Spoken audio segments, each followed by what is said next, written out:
Shalom Bapak Ibu Saudara yang dikasihi oleh Tuhan, berjumpa kembali dalam ibadah pada saat ini. Mari saya mengajak kita untuk berdoa, mempersiapkan hati kita sebelum kita mendengarkan firman Tuhan. Kita akan berdoa bersama-sama. Tuhan, kami bersyukur untuk kemurahan-Mu. Tuhan, berkatilah kami melalui firman-Mu pada hari ini. Urapi setiap kami. Di dalam nama Tuhan Yesus Kristus, kami berdoa. Amin. Bapak Ibu Saudara yang dikasihi oleh Tuhan, hari ini adalah hari kita memperingati Hari Reformasi, 31 Oktober. Dan tema yang akan saya sampaikan adalah hidup dalam semangat reformator gereja. Sebelum kita membahas bagian ini, saya mengajak kita untuk membaca firman Tuhan di dalam 1 Petrus pasal 2 ayat 19 sampai 23.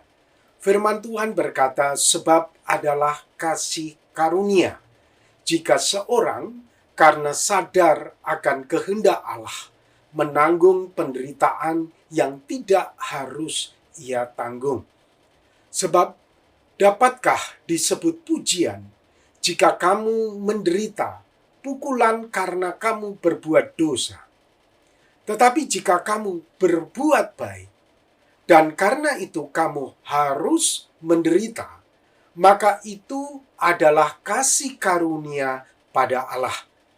Sebab untuk itulah kamu dipanggil, karena Kristus pun telah menderita untuk kamu, dan telah meninggalkan teladan bagimu, supaya kamu mengikuti jejaknya. Ia tidak berbuat dosa, dan tipu tidak ada dalam mulutnya. Ketika ia dicaci maki, ia tidak membalas dengan mencaci maki. Ketika ia menderita, ia tidak mengancam, tetapi ia menyerahkannya kepada Dia yang menghakimi dengan adil. Amin. Bapak Ibu Saudara yang dikasihi oleh Tuhan, hari ini gereja-gereja Protestan memperingati peristiwa Martin Luther memakukan 95 tesis di gereja Wittenberg, Jerman pada 31 Oktober 1517 yang kita kenal dan kita peringati hari ini sebagai Hari Reformasi Gereja.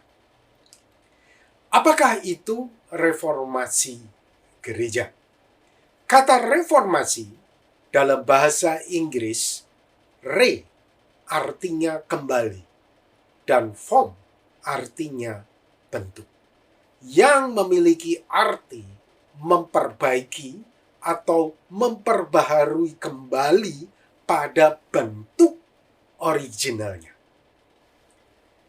Kata gereja memiliki makna kumpulan orang percaya yang mengikuti ajaran-ajaran Kristus. Matius 18 ayat 16. Kristuslah yang membangun gereja itu. Jadi Bapak Ibu Saudara, dari kata reformasi dan gereja ini kita bisa tahu reformasi gereja adalah upaya untuk melakukan perubahan ajaran gereja atau kekristenan untuk kembali sesuai dengan bentuk originalnya yang dibangun oleh Kristus atau Alkitab. Bapak Ibu Saudara yang dikasihi oleh Tuhan, apa sebetulnya yang terjadi pada gereja pada abad ke-15 itu, sehingga ajaran gereja pada waktu itu perlu untuk direformasi? Ini yang terjadi pada abad itu. Beberapa penyimpangan pada ajaran gereja. Terjadi penjualan surat-surat pengampunan dosa pada waktu itu, atau dikenalnya dengan surat indulgensi, di mana orang untuk mendapatkan pengampunan dosa dengan membeli surat indulgensi ini, maka orang itu dosanya sudah diampuni. Dengan memberi surat indulgensi ini, maka hukuman neraka dia terlepaskan, terbebaskan.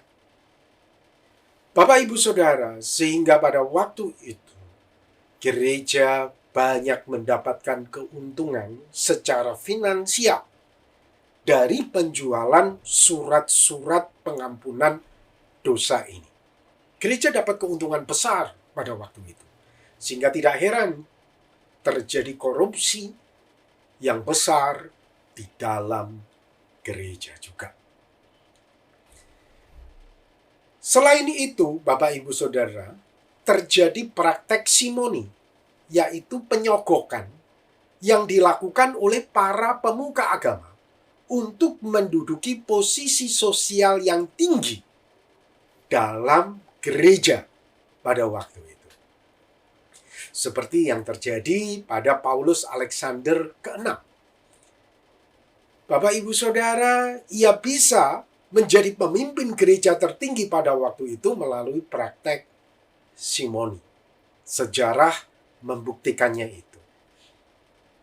Kemudian ada ritus pemujaan terhadap benda keramat dan tokoh orang-orang yang dianggap suci. Dan tentunya ini penyimpangan dari ajaran Yesus sendiri, dari Alkitab itu sendiri.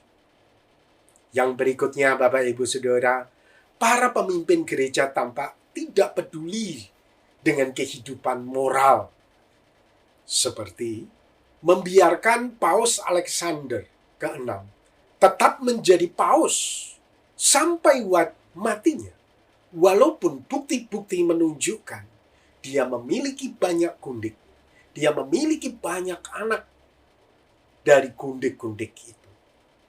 Jadi tampaknya para pemimpin agama tidak peduli lagi dengan moral. Yang penting mereka dapat untung. Hal-hal seperti inilah, Bapak, Ibu, Saudara, membuat Martin Luther perlu menentang kebijakan-kebijakan, ajaran-ajaran yang ditetapkan oleh gereja pada waktu itu. Oleh sebab itu dia memakukan 95 tesis di pintu gereja Wittenberg pada tanggal 31 Oktober 1517. Pada intinya, isi tesis tersebut adalah menentang penjualan surat pengampunan dosa atau yang kita kenal dengan indulgensi. Gerakan protes dari Martin Luther ini mendapatkan reaksi yang keras dari pihak gereja. Pada tahun 1521, gereja melakukan pengucilan terhadap Martin Luther. Namun pengucilan tidak membuat gerakan reformasi gereja menyusut. Pada tahun 1522 secara tersembunyi, Martin Luther menerjemahkan Alkitab Perjanjian Baru dalam bahasa Jerman. Yang pada waktu itu penerjemahan Alkitab itu dilarang. Sehingga hanya para pemuka agama saja yang bisa membaca Alkitab dalam bahasa Latin pada waktu itu. Sedangkan jemaat itu tidak mengerti apa-apa, tidak bisa membaca Alkitab karena tidak ada terjemahan. Sehingga terjemahan pada waktu itu dilarang. Martin Luther secara sembunyi-sembunyi menerjemahkannya itu ke dalam bahasa Jerman. Kemudian pada tahun 1533, ia beserta dengan para koleganya menerbitkan Alkitab komplit dari Alkitab Perjanjian Lama, Perjanjian Baru ke dalam bahasa Jerman. Martin Luther inilah yang menjadi cikal bakal terjadinya reformasi di dalam gereja. Johannes Calvin adalah tokoh reformasi generasi kedua yang berasal dari Perancis. Ia memimpin gerakan reformasi gereja di Swiss. Hasil karya bukunya yang terkenal adalah Institutio. Dan Bapak, Ibu, Saudara, melalui reformasi ini, maka muncullah 5 pilar gereja reformasi yang kita kenal sampai hari ini. Yang pertama adalah sola gratia, artinya hanya anugerah semata-mata di dalam Kristus Yesus kita diselamatkan, bukan karena uang membeli surat pengampunan dosa, tetapi kita diselamatkan karena anugerah semata-mata. Yang kedua, sola fide, yang artinya hanya iman semata-mata di dalam Yesus Kristus kita beroleh keselamatan, bukan melalui yang lain. Hanya iman, bukan perbuatan, tapi iman di dalam Yesus Kristus. Yang ketiga, solus Christus, yang artinya hanya melalui Kristus saja kita bisa terkoneksi dengan Allah, terjalin dengan Allah. Hanya Kristus saja satu-satunya pengantara antara kita dengan Allah. Tidak dengan orang-orang suci, tidak dengan arwah-arwah orang yang sudah meninggal, yang pada waktu itu dipraktekkan oleh gereja, Bapak Ibu Saudara, dengan menganggap orang-orang suci ini bisa menjadi pengantara antara manusia dan Allah. Hanya Kristus saja yang menjadi pengantara antara kita dengan Allah. Yang keempat adalah sola scriptura, yang artinya hanya Alkitab saja. Dan tidak ada buku yang lain, hanya Alkitab saja yang menjadi sumber kebenaran kita mengenal Allah. Dan yang kelima, yang kita kenal dengan soli Deo gloria, hanya kemuliaan bagi Tuhan saja. Bukan untuk orang-orang suci, bukan untuk yang lain, kemuliaan hanya bagi Allah saja. Dari gerakan reformasi yang dilakukan oleh Martin Luther ini, Bapak Ibu Saudara, muncullah 5 pilar gereja reformasi yang terus kita pegang sampai hari ini. Bapak Ibu Saudara, sebelum Martin Luther menentangnya, ada tokoh reformasi yang mengawalinya, yaitu John Hus, yang hidup tahun 1369 sampai 1415. John Hus ini menentang surat indulgensi. Dan pada tanggal 6 Juli 1415, ia dijatuhi hukuman mati dengan dibakar oleh gereja. Sebelum eksekusi, ia ditawarkan untuk menyangkalkan ajaran-ajarannya, namun ia tetap berpendirian teguh. Ia berkata, sementara dia hendak dibakar pada waktu itu, Allah adalah saksiku bahwa aku tidak pernah mengajarkan apa yang telah dituduhkan kepadaku oleh saksi-saksi palsu. Dalam kebenaran Injil yang telah kutuliskan, ajarkan, dan beritakan, aku akan mati hari ini dengan sukacita. Wow, Bapak Ibu Saudara. John Hus memiliki semangat yang luar biasa untuk menyatakan kebenaran. Dan dia rela mati untuk kebenaran. Tidak hanya itu, Bapak Ibu Saudara, kita juga mengenal tokoh reformator yang lain yang sangat mendukung tindakan dari Martin Luther ini di dalam menerjemahkan Alkitab.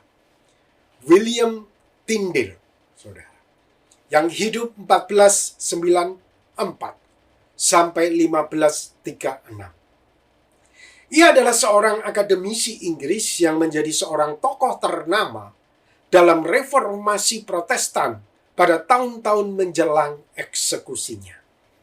Ia terkenal karena terjemahan Alkitab bahasa Inggris.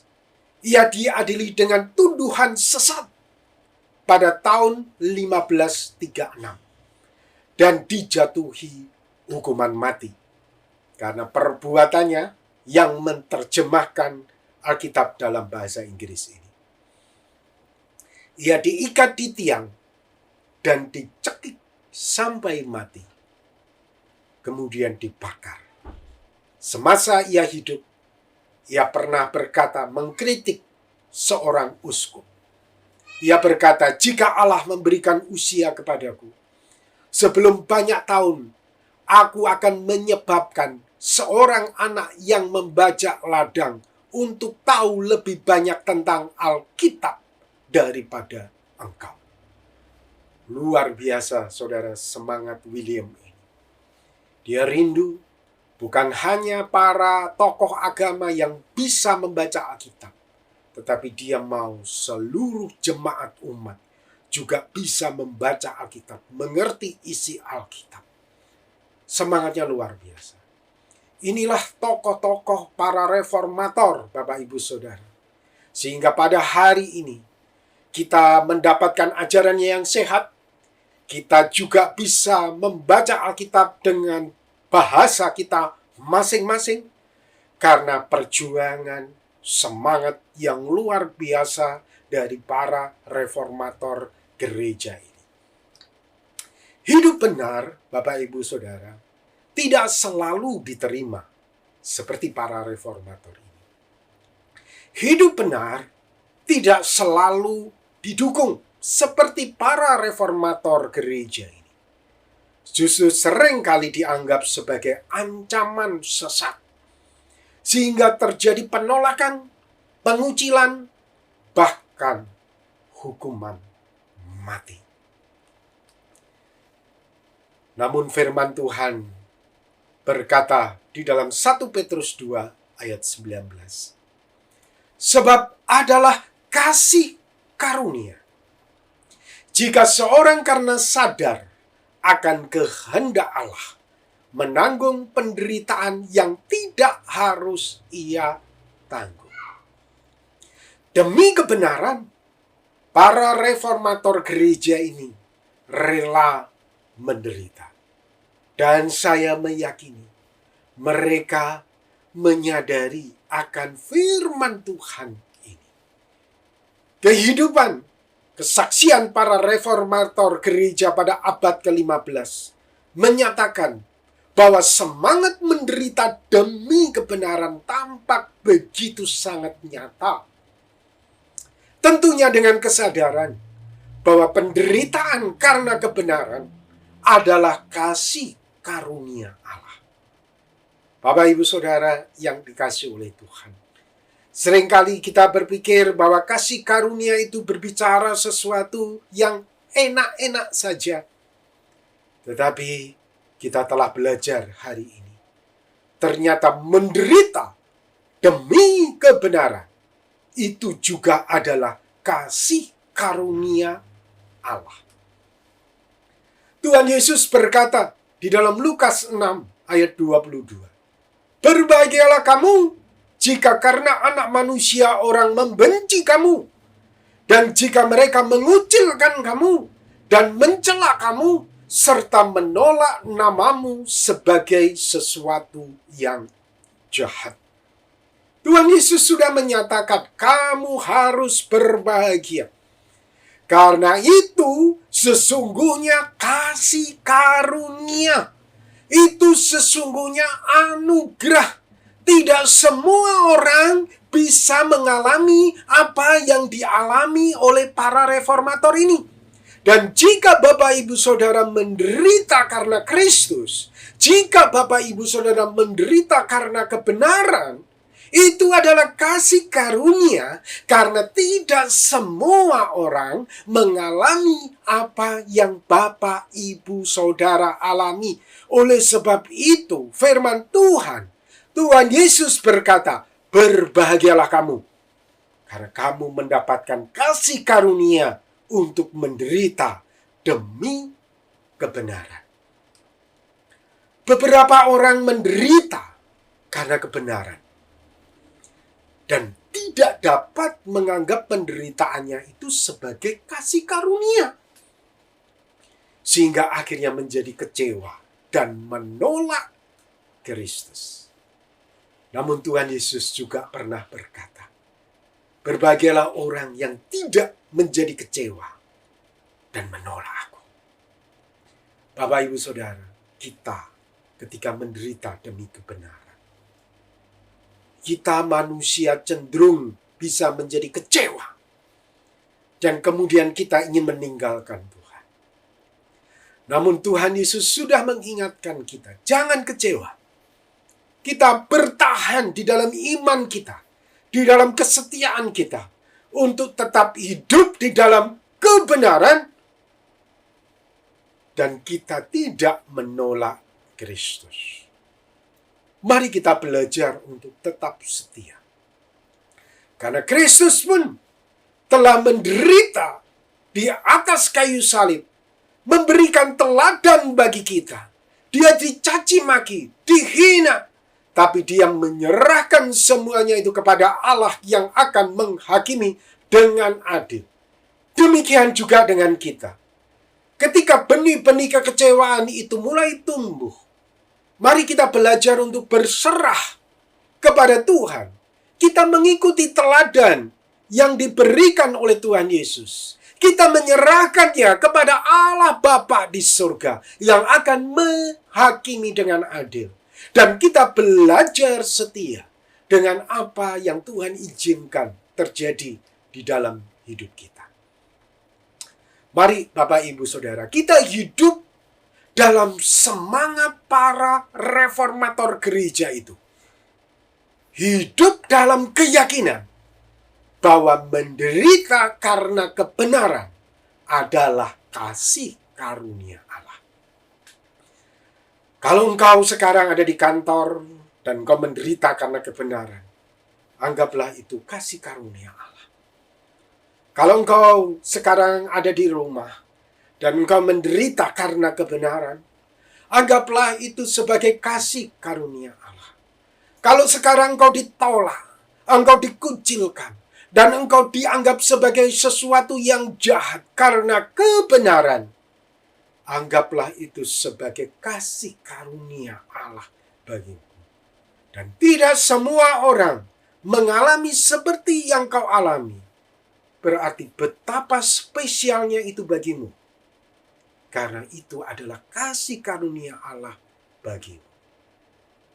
Tuhan Yesus telah memberikan teladan dan setia sampai mati di atas kayu salib.